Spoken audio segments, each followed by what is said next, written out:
Good morning, students. So up till now we have studied about the two types of absorptions, physisorption, chemisorption. ठीक है ना?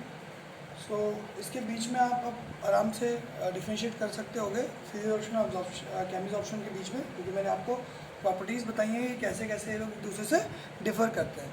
Now we are going to study about the factors that affect the absorption. मतलब क्या factors हैं जो absorption को affect करेंगे, मतलब किस वजह से एब्जॉर्प्शन बढ़ सकता है या घट सकता है. ठीक है ना. और ये हम देखेंगे गैसेज एंड सॉलिड के बीच में, गैसेज एंड सॉलिड के बीच में. Will see between gases and solid. First is your nature of solid absorbent. What is the nature of solid absorbent?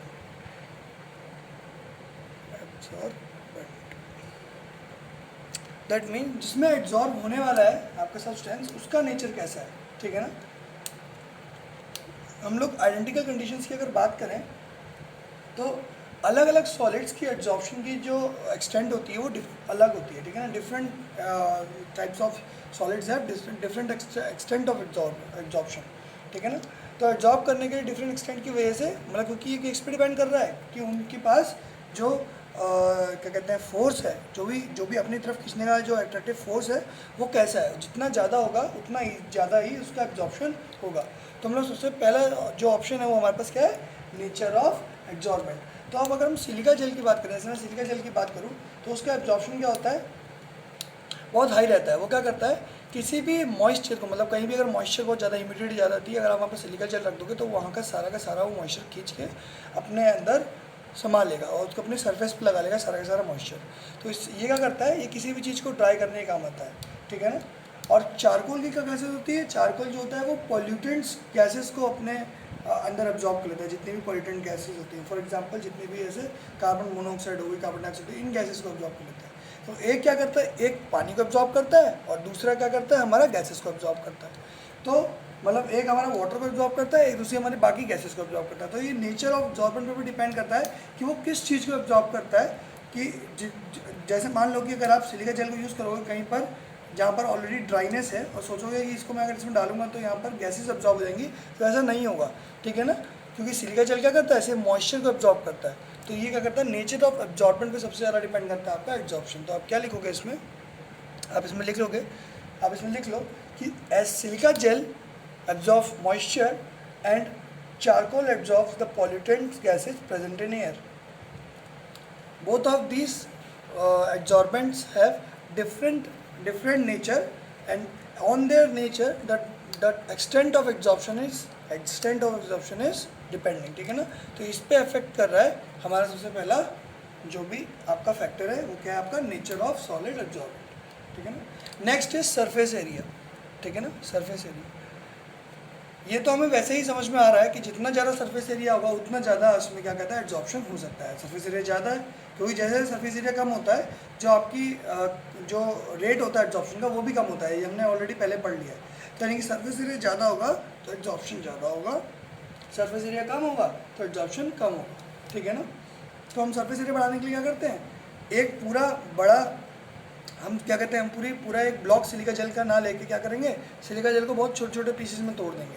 जैसे छोटे पीसेस में तोड़ूंगा तो उसका सरफेस एरिया बढ़ेगा ना. आप ऐसे भी समझ सकते हो कि अगर मैं एक क्यूब लूँ, ठीक है ना, या फिर इस क्यूब को मैं कितने 10 पार्ट में तोड़ लूँ, उसके बाद सबका सरफेस एरिया देखूँ, सब छोटे छोटे क्यूब्स का सरफेस एरिया देखूँ, तो ज़्यादा सरफेस एरिया किसका होगा, जो ये क्यूब्स में होगा. क्योंकि जो इसके अंदर का जो भी आपकी लेयर्स कटी वो उसके पास भी तो सरफेस एरिया होगा और वो सरफेस एरिया क्या हो रहा है, आपका ऐड हो जा रहा है. तो हम क्या कोशिश करते हैं, उसके छोटे छोटे ग्रैन्यूल्स हों, जो भी आपका हमारे पास जो भी एब्जॉर्बेंट है, ठीक है ना, उसके छोटे छोटे मॉलिक्यूल ग्रेन्यूल्स हों, ताकि जो आपका जो सरफेस एरिया है वो बढ़ सके और आपका एब्जॉर्प्शन का प्रोसेस जो होता है हो सके, वो क्या हो सके, फास्ट हो सके. तो सरफेस एरिया पे सबसे ज़्यादा डिपेंड करता है. ठीक है. तो हम लोग ऐसा भी बता सकते हैं कि इतने सरफेस एरिया पे इतना अमाउंट ऑफ एब्जॉर्बेंट जो होगा वो एब्जॉर्ब होगा. तो ऐसी किसी चीज़ को क्या कहते हैं, स्पेसिफिक सरफेस एरिया. क्या होता है surface area? Specific surface area it is the surface area of 1 gram of absorbent in powdered और पोरस फॉर्म. मतलब अगर हम उसे पाउडर या पोरस फॉर्म में बना दें और 1 ग्राम में जो भी सरफेस एरिया होगा उसको क्या कहते हैं हम लोग, surface area, specific surface area. तो अब लिख लो जो मैंने बोला it is a surface area of 1 gram of the adsorbent in powdered और पोरस फॉर्म। अच्छा पाउडर फॉर्म, ग्रैन्यूल फॉर्म या फिर बहुत उसमें छेद वेद करके उसके बीच में अगर बहुत सारे पोर्स होंगे, छेद होंगे, तो इसमें ईजिली क्या कहते हैं आपका जो सब्सटेंस है, जो एड्जॉर्बेंट है, वो एड्जॉर्ब करेगा एड्जॉर्बेट को, ठीक है ना। Next is nature of gas being absorb. अभी तक तो हम किसकी बात कर रहे थे कि आपका सब्सटेंस कैसा है जो एब्जॉर्ब कर रहा है। दूसरा क्या है, nature of gas. Nature of gas मतलब क्योंकि एड्जॉर्बेट के पे भी तो डिपेंड करेगा, तो जितना गैस का नेचर क्या होगा, क्या कहते हैं अट्रैक्ट होने का होगा, जितना उसके पास एट्रैक्टिव फोर्स जितने अच्छे होंगे, उतना ही आपका क्या होगा, जो ये क्या कहते हैं आपका एड्जॉर्प्शन है वो ज़्यादा होगा, ठीक है ना। तो अगर मैं बात करूँगा, अगर एक टेम्परेचर की बात करूँ, तो एक टेम्परेचर पे, किसी एक टेम्परेचर पे जो आपका गैस है वो एक पर्टिकुलर अमाउंट में एब्जॉर्ब होती है किसी एक टेम्परेचर में, ठीक है ना, किसी एक टेम्परेचर में। तो जिस टेम्परेचर के बाद जो गैस है वो क्या हो जाएगी, लिक्विफाई हो जाएगी। जो गैस लिक्विफाई हो जाएगी उस टेम्परेचर पे क्या होगा, आपका एब्जॉर्प्शन क्या होगा, सबसे ज़्यादा होगा, ठीक है ना, उस जगह पे सबसे ज़्यादा एब्जॉर्प्शन होगा, ठीक है ना। ये एक ऐसा जो TC मैंने बोला क्रिटिकल टेम्परेचर कि एक ऐसा टेम्परेचर है इसके ऊपर गैस कभी भी लिक्विफाई नहीं हो सकती। फॉर एग्जांपल आपने क्या किया, इससे ज़्यादा जब भी टेम्परेचर हो, हमें पता है ना कि टेम्परेचर कम करने पे गैस जो है वो लिक्विड में चेंज होगी। तो अगर इस टेम्परेचर से ज़्यादा होगा आपका टेम्परेचर, ठीक है ना, तो क्या होगा बेटा आपके साथ, तो आप कभी भी क्या कहते हैं गैस को लिक्विफाई नहीं कर सकते, ठीक है ना, गैस को लिक्विफाई नहीं कर सकते। तो अलग अलग गैसेस के पास अलग अलग टेम्परेचर होता है, अपने क्रिटिकल जो उनका क्रिटिकल टेम्परेचर होता है वो अलग होता है, ठीक है ना। और ऐसा कोई भी रिलेशन नहीं है कि लिक्विफिकेशन गैस जो है वो केमिकल ऑप्शन जो है वो आपस में कहीं से लिंक्ड है। क्यों नहीं है, क्योंकि केमिकल ऑप्शन में अगर आप ये सोच रहे हो कि केमिकल ऑप्शन होने के बाद जो आपकी एनर्जी रिलीज हो गई है उसकी वजह से टेम्परेचर कम हो जाएगा और ये लिक्विफाई हो जाएगी, नहीं ऐसा नहीं होगा, क्योंकि रूम टेम्परेचर पे, क्योंकि उस टेम्परेचर पे इफेक्ट करता है, ठीक है ना।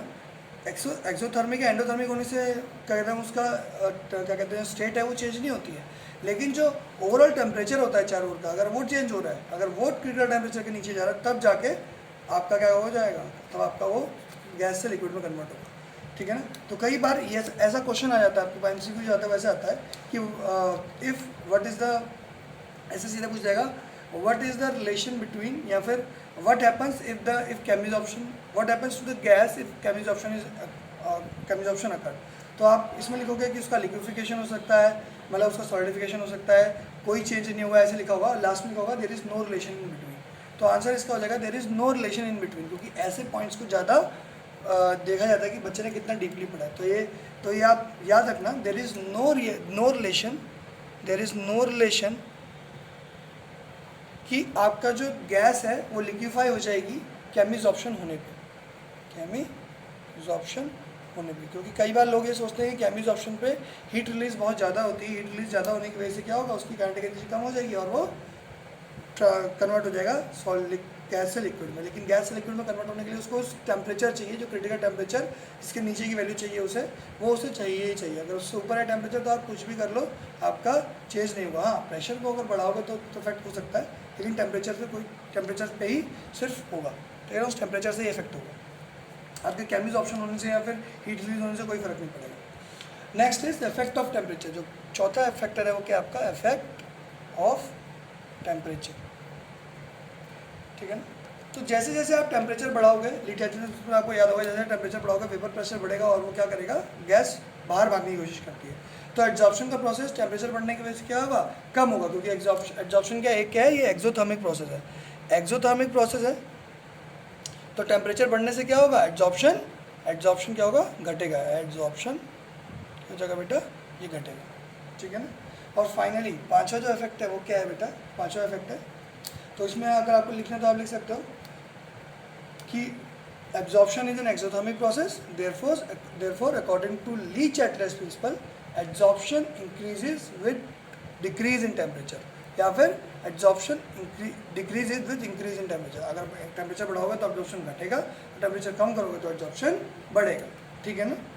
फिफ्थ पॉइंट है क्या आपका, फिफ्थ पॉइंट है एक्टिवेशन ऑफ सॉलिड एब्जॉर्बेंट, कि आपका एक्टिवेशन ऑफ सॉलिड एब्जॉर्बेंट, हम लोग जब भी बोलते हैं कि चारकोल जो होना चाहिए वो कैसे एक्टिवेटेड होना चाहिए। एक्टिवेटेड मतलब कि वो साइट जो है उसकी, जिस जगह पे एब्जॉर्प्शन होना है वो प्रिपेयर हो, मतलब वो जगह तैयार हो कि यहाँ पर एब्जॉर्ब हो सके, ठीक है ना। तो आप ये एक्टिवेशन कैसे बढ़ा सकते हो, कैसे बढ़ा सकते हो? सबसे पहले अगर उसका सरफेस एरिया ज़्यादा होगा तो उसका एक्टिवेशन ज़्यादा हो जाएगा। सेकेंड थिंग, जितनी मतलब सरफेस एरिया बढ़ेगा तो साइड्स बढ़ेगी, ठीक है ना। और दूसरी क्या है, दूसरी चीज़ क्या है, जो गैस ऑलरेडी एब्जॉर्ब है, फॉर एग्जांपल आपने एक चारकोल डाला, उसमें गैस एब्जॉर्ब होगी सारी की सारी, या सिलिका जेल डाला उसमें सारे के सारा मॉइस्चर एब्जॉर्ब हो गया। और सिलिका जेल से मॉइस्चर को हटाने के लिए क्या करना पड़ेगा, उसको हीटअप करेंगे तो मॉइस्चर उससे रिलीज हो जाएगा, ठीक है ना। या फिर जो एब्जॉर्ब हुई है उसको हम लोग साफ़ कर लेंगे तो वो सारा का सारा जो मॉइस्चर है वो साफ़ हो जाएगा। तो हम क्या कोशिश करते हैं कि जितनी भी एक्टिव साइट्स हैं, मतलब जहाँ पर हमारे पास एब्जॉर्प्शन हो सकता है ऑलरेडी, वहाँ पर क्या कहते हैं एब्जॉर्बेंट लगा हुआ है, उसको हटा दें, ठीक है ना। तो ये दो आपके जो है फैक्टर्स हैं जिस पे एक्टिवेशन हम लोग बढ़ा सकते हैं। पहला है कि सरफेस एरिया को बढ़ाना है, सरफेस एरिया को इंक्रीज करना है। दूसरा आपको एक्टिवेशन बढ़ाने के लिए क्या करना है, removing the gases already absorb, ठीक है ना। जो भी गैसेस ऑलरेडी एब्जॉर्ब हो चुकी हैं, ठीक है ना,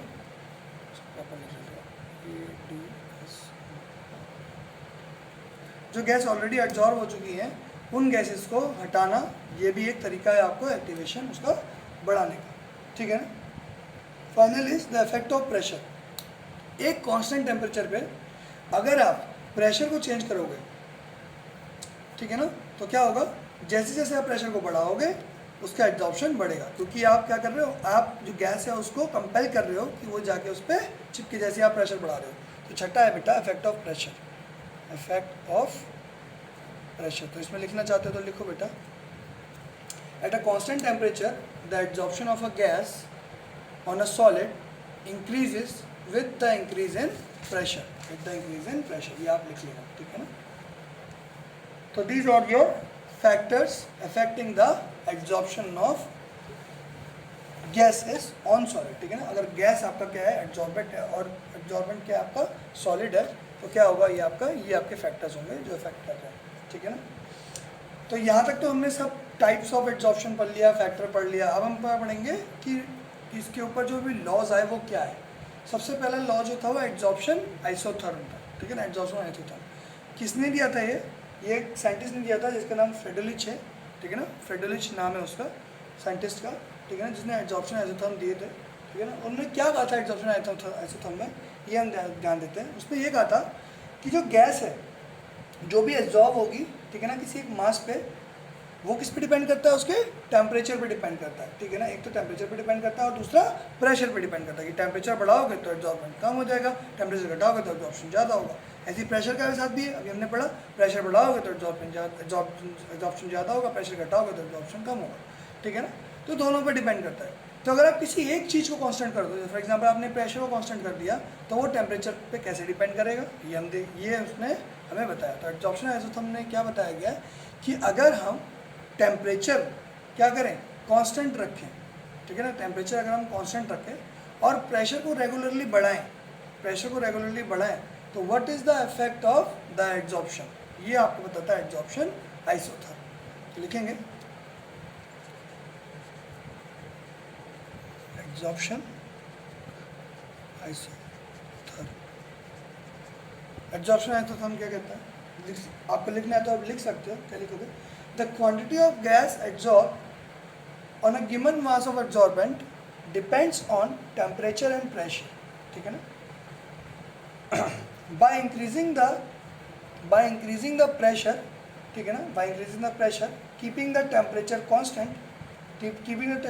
constant, a relation between the amount of adsorbate that is absorbed and the pressure is observed by the absorption isotherm, ठीक है ना। तो एब्जॉर्प्शन आइसोथर्म से क्या हुआ, हमें एक रिलेशन पता चला।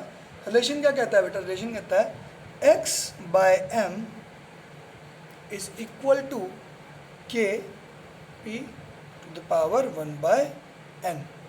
यहाँ पर n जो है हमेशा 1 से ज़्यादा हो, ठीक है ना। सबसे पहले हम लोग एक एक करके इन टर्म्स के बारे में बात कर लेते हैं कि x क्या है। x क्या है बेटा? x is mass of, what is this? Is mass of adsorbate, ठीक है ना। जो भी आपका एड्जॉर्बेट का मास होगा, यानी कि जो भी गैस आपकी एब्जॉर्ब हो रही होगी, उस गैस के बारे में आपको यहाँ पर बताया गया है, उस गैस के बारे में देखोगे आप, ठीक है ना। तो क्या आपको करना है इसमें, क्या देखना है? x is the mass of adsorbent. m क्या है?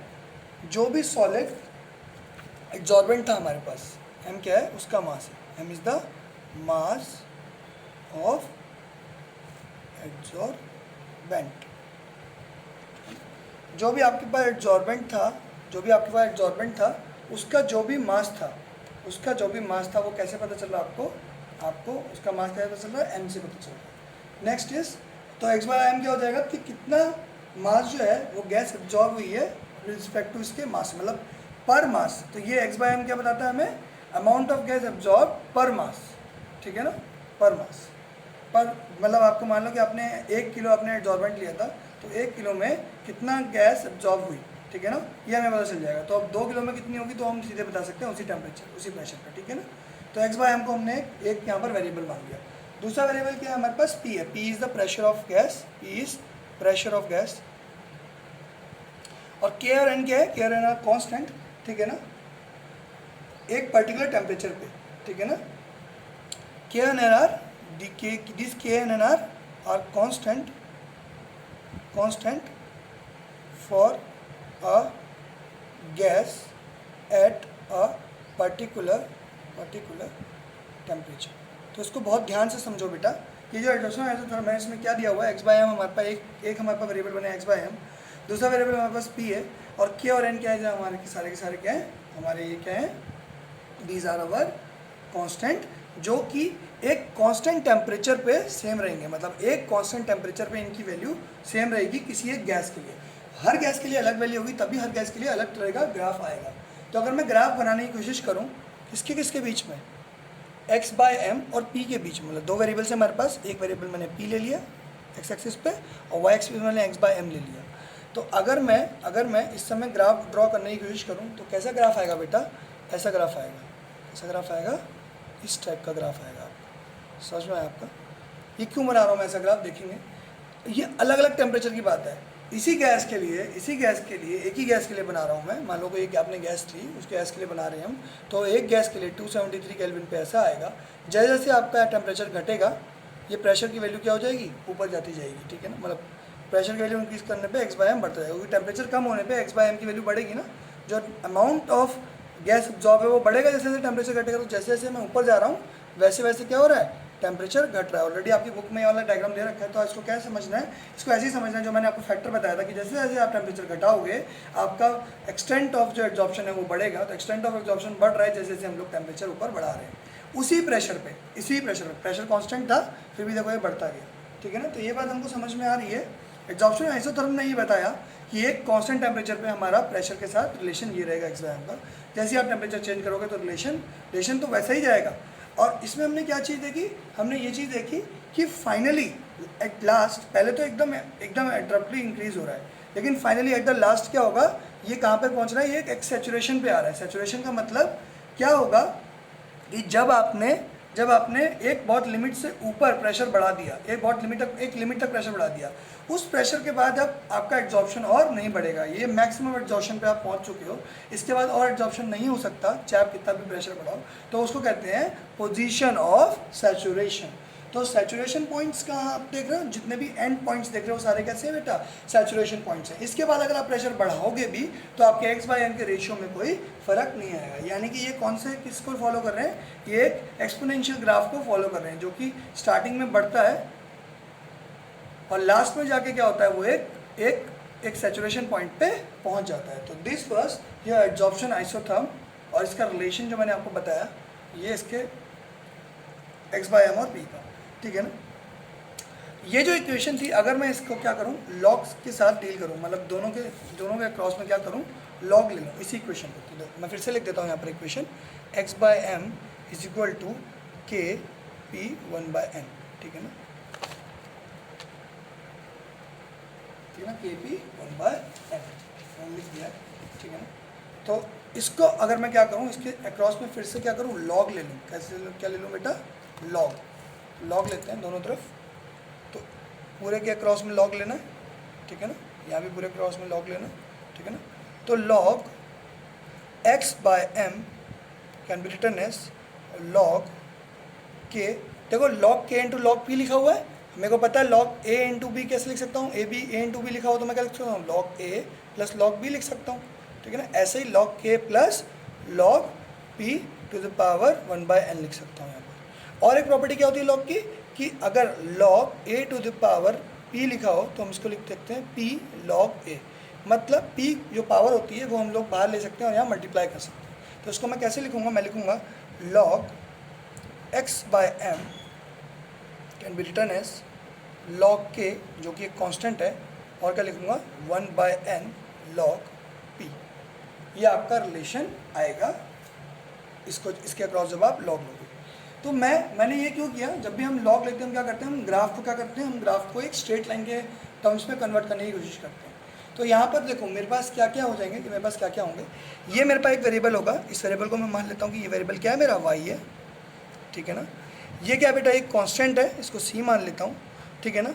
इसको y equal to mx plus c में मैं आपको दिखाने की कोशिश कर रहा हूँ। और log p क्या हो गया, ये आपका एक वेरिएबल हो गया, इस वेरिएबल को मैंने क्या माना, x माना, और ये 1/m ये क्या हो गया बेटा, मेरा स्लोप, ठीक है ना। तो अगर इसका ग्राफ बनाने की कोशिश करूँगा तो what will my graph will be a straight line.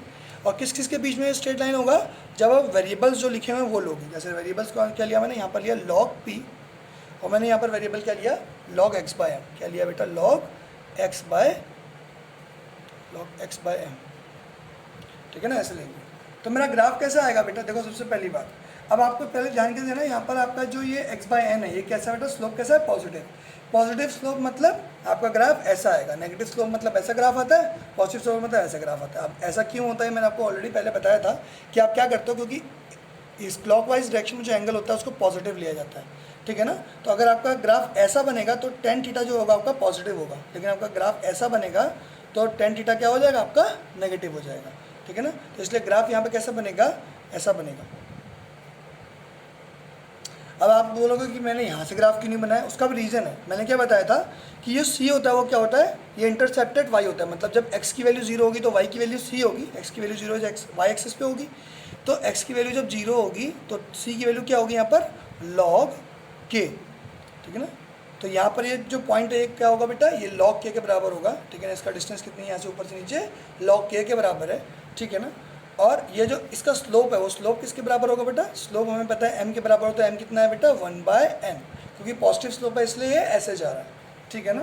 Positive slope है इसलिए ये ऐसे जा रहा है। तो ये मेरे को समझ में आ रहा हो, आपको, मेरे को लगता है कि आपको सबको समझ में आ रहा होगा कि ये जो ग्राफ है मेरा वो कैसा है with respect to pressure and temperature. जब प्रेशर 0 है तब भी आपका क्या होगा, कुछ अमाउंट ऑफ सब्सटेंस जो है वो एब्जॉर्ब हो रहा होगा। जब आपका सबसे कम प्रेशर है उस समय पे कुछ अमाउंट जो है अपने आप एब्जॉर्ब हो रहा होगा। जैसे जैसे आप प्रेशर बढ़ा रहे हो आपका अमाउंट ऑफ एब्जॉर्प्शन जो है वो बढ़ता जा रहा है, ठीक है ना, एब्जॉर्प्शन बढ़ता जा रहा है।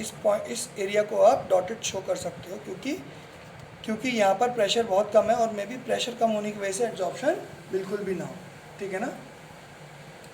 तो इसको आप कहते हो एब्जॉर्प्शन आइसोथर्म, ठीक है ना। ये this is your absorption isotherm. अगर मैं इसको दो अलग अलग पार्ट में तोड़ूँ इस ग्राफ को, तो इस पार्ट को मैं अगर बोल दूँ, ये पार्ट को पार्ट ए बोलूँ, दिस इज पार्ट ए, और इस पार्ट को क्या बोलूँ, पार्ट बी, ठीक है ना। ये पार्ट ए हो गया और ये पार्ट बी हो गया। तो पार्ट ए में, पार्ट ए का जो एरिया है वो मेरा कैसा है बेटा, पार्ट ए का जो एरिया है लो प्रेशर एरिया, इसको क्या कहोगे आप, लो प्रेशर एरिया, ठीक है ना। यहाँ पर जब आप देखोगे पिछले वाले ग्राफ में, पिछला वाला ग्राफ भी देखेंगे, तो स्टार्टिंग में जब प्रेशर बहुत लो था, यहाँ तक देखो प्रेशर बहुत लो था, तो ये लगभग कैसी स्ट्रेट लाइन्स आ रही है। तो जब मैं यहाँ पर इतने से एरिया की बात करता हूँ, लो प्रेशर की, यानी कि पार्ट ए की बात कर रहा हूँ, लो प्रेशर, तो यहाँ मैंने क्या देखा कि जो मेरा x/m है वो लगभग क्या है, वो प्रोपोर्शनल है किसके, p के, तभी तो बेटा स्ट्रेट लाइन आ रही है। इसका मतलब क्या है, प्रोपोर्शनल है। तो मैं क्या मानता हूँ कि यहाँ पर डायरेक्टली प्रोपोर्शनल है। जो लो प्रेशर एरिया है वहाँ पर कैसा है बेटा, डायरेक्टली प्रोपोर्शनल है, ठीक है ना। और जो मेरा लास्ट वाला पार्ट है जहाँ पर सैचुरेशन पॉइंट आ गया मेरा, इसको अगर मैं क्या बोलूँ, इसको मैं बोलूँ पार्ट सी, क्या बोलूँ, पार्ट सी बोलूँ। तो जहाँ पर सैचुरेशन आ गया वहाँ पर भी मेरे को समझ में आ रहा है कि एक्स बाय एम क्या हो गया, एक कांस्टेंट है। कांस्टेंट यानी कि पी की पावर यहाँ पर क्या हो गई, जीरो हो गई, ठीक है ना। यहाँ पर पी की पावर क्या हो गई, जीरो हो गई। कैसे जीरो हो गई, ऐसे समझो कि पी की मतलब अगर कांस्टेंट पी की पावर जीरो, तो यानी कि यहाँ पर 1 आ जाएगा, यानी कि एक्स बाय एम क्या हो जाएगा, कांस्टेंट वैल्यू हो जाएगी। और यहाँ दिख रहा है आपको कि यहाँ पर कैसे जा रहा है, यहाँ पर स्ट्रेट ग्राफ जा रहा है। इसके बाद अगर एक कांस्टेंट वैल्यू आपको एक्स बाय एम की वैल्यू मिल रही है पी को चेंज करने पे भी, तो आप क्या बोलोगे, एक्स बाय एम क्या है, पी पे डिपेंड नहीं करता है, वो एक कांस्टेंट फंक्शन है। और जो ये बीच का पार्ट है, पार्ट बी, यहाँ पर जो है एक्चुअली जो आपका जो एब्जॉर्प्शन थ्योरम है वो फॉलो होती है पी की पावर 1 बाय एन। और यहाँ पर एन की वैल्यू कॉन्स्टेंटली चेंज हो रही है, 1 2 3 4, जैसे जैसे आप आगे बढ़ते जा रहे हो यहाँ पर वैल्यू आपकी चेंज होती जा रही है। तो हर एक पॉइंट पे आपको पी की अलग वैल्यू मिलेगी, या फिर आपको डिफरेंट वैल्यू पे आपको देखने को मिल जाएगा कि किस कैसे एन डिपेंड कर रहा है उस गैस का उस कांस्टेंट टेम्परेचर के लिए। जैसे टेम्परेचर चेंज होगा एन की वैल्यू चेंज होगी, एन की वैल्यू चेंज होगी, इसलिए क्या होगा यहाँ पर ये जो आपका जो जो क्या कहते हैं स्लोप है वो प्रॉपरली चेंज हो रहा है हर बार, ठीक है ना। प्रॉपरली आपका हर बार चेंज हो रहा है और ये भी कंटिन्यूस फंक्शन में चेंज हो रहा है, ठीक है ना। तो ये बात आपको समझ में आ रही होगी कि जैसे मैंने 3 पार्ट में इसको तोड़ा और कैसे हमने 3 पार्ट को ऑब्जर्व किया है। तो इस 3 पार्ट को जो हमने ऑब्जर्व किया है ये हम यहाँ पर भी देख रहे हैं कि ये पार्ट में क्या है, आप हमारा डायरेक्टली प्रोपोर्शनल है, यहाँ पार्ट में हमारा क्या कहते हैं इन्वर्सली प्रोपोर्शनल, जो भी हो गया आपका ये टू द पावर एन में इन्वर्सली प्रोपोर्शनल, यहाँ पर क्या है एकदम कांस्टेंट है। तो ये बात आप 3 बात लिख लीजिए, यहाँ पर आप लिख लेना कि पार्ट ए, ऐसे लिख लेना पार्ट ए, पार्ट ए, ठीक है ना। पार्ट ए लिखेंगे, पार्ट ए के पे लिखेंगे x by M is directly proportional to T, ठीक है ना। फिर यहाँ पर लिखेंगे for low pressure area, for low pressure region, या लो प्रेशर एरिया है, लो प्रेशर रीजन लिख लो, लो प्रेशर रीजन, ठीक है ना। For low pressure region the ratio of x by M is almost proportional to p s, ऐसे लिख लो, for low pressure region x equal to this by s, इसके बाद लिखना एस, एस आप लिखोगे वी कैन सी या we can observe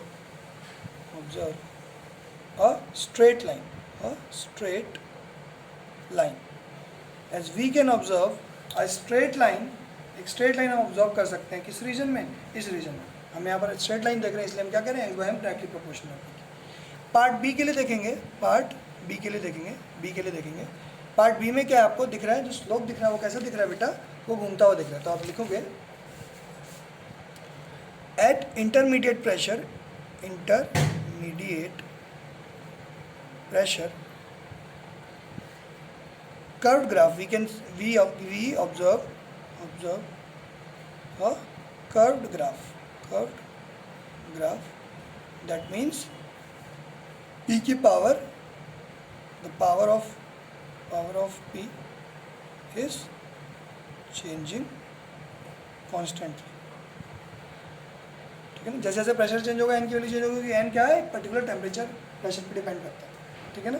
तो एक्स बाय एम क्या हो जाएगा हमारा, x by M is directly proportional to 1 by n आ जाएगा। और पार्ट सी में देख सकते हैं we can observe no change in x by m on increasing pressure, pressure at high values। जब भी आपका प्रेशर क्या है, बहुत हाई है, उस जगह पर हमने देखा कि x बाय एम क्या है, चेंज नहीं हो रहा है, आप कितना भी प्रेशर चेंज करो। तो हम क्या ऑब्जर्व कर सकते हैं कि x by M is directly proportional to p power 0, that means it is a constant. क्या है बेटा, कांस्टेंट, इसकी वैल्यू 1 होती है ना बेटा, इट्स अ कांस्टेंट। तो एक्स बाय एम जो है वो किसी एक कांस्टेंट वैल्यू के बराबर है, जो भी आपकी वैल्यू क्या है आपके पास के है, जैसे मान लो के जो है आपकी वैल्यू, क्योंकि अगर आप इस क्वेश्चन में देखोगे, इसी क्वेश्चन में देखोगे तो आपकी अगर पी की वैल्यू 0 हो जाए, पी की पावर 0, तो एक्स बाय एम किसके बराबर आ जाएगा, पी की वैल्यू 1 हो जाए, मतलब तो एक्स बाय एम किसके बराबर आएगा, के बराबर आएगा। तो x by M is equal to यहाँ पर के रह जाता है, ठीक है ना। इस पॉइंट पे एक्स बाय एम किसके बराबर हो जाता है, के बराबर हो जाता है, ठीक है ना। तो यहाँ से हम ऑब्जर्व कर सकते हैं इन तीनों पार्ट्स को, and this is what adsorption isotherm is all about, ठीक है ना। यही है सब एड्जॉर्प्शन आइसोथर्म का सारा खेल, ठीक है ना। तो आज हमने एड्जॉर्प्शन आइसोथर्म को प्रॉपरली डिस्कस कर लिया है, ठीक है ना। नेक्स्ट क्लास में हम लोग क्या देखेंगे, कुछ क्या कहते हैं अलग अलग टाइप के एड्जॉर्प्शन देखेंगे। जैसे अगर कांस्टेंट टेम्परेचर पे होगा तो उसको कहेंगे एड्जॉर्प्शन आइसोबार, ठीक है ना, ठीक है ना। अगर कांस्टेंट प्रेशर टेम्परेचर दोनों होगा तो क्या करेंगे, आइसो एड्जॉर्प्शन आइसोथर्म्स कहते हैं उसे, ठीक है ना। तो इन दोनों के बारे में कल डिस्कस करेंगे और फिर हम चलेंगे फिर हम पूछेंगे देखेंगे what are the applications and applications of adsorption, ठीक है बेटा। तो व्हाट आई वांट यू कि आप जो है ये एड्जॉर्प्शन आइसोथर्म का प्रॉपर इसका एक नोट जो मैंने आपको लिखवाया है वो आप प्रॉपर बनाएं, इसके नोट्स बनाएं आप प्रॉपर। तो मैं आपको क्वेश्चन में ये देने, आज का आपका जो असाइनमेंट रहेगा वो यही रहेगा कि एड्जॉर्प्शन आइसोथर्म क्या है, व्हाट इज एड्जॉर्प्शन आइसोथर्म। तो आपको क्या करना है, पहले ये वाला क्या कहते हैं आपको रिलेशन लिखना है, इसके बारे में लिखना है थोड़ा सा। आप इसके लिए जो मैंने आपको लिखवाया था स्टार्टिंग में वो लिखेंगे, ठीक है ना। और उसके बाद आप ये 3 पार्ट के बारे में लिखेंगे, उसके बाद आप इसको लॉग में कन्वर्ट करके इसको बनाएंगे, ठीक है ना। ये 3 चीज़ें आप करेंगे। Thank you.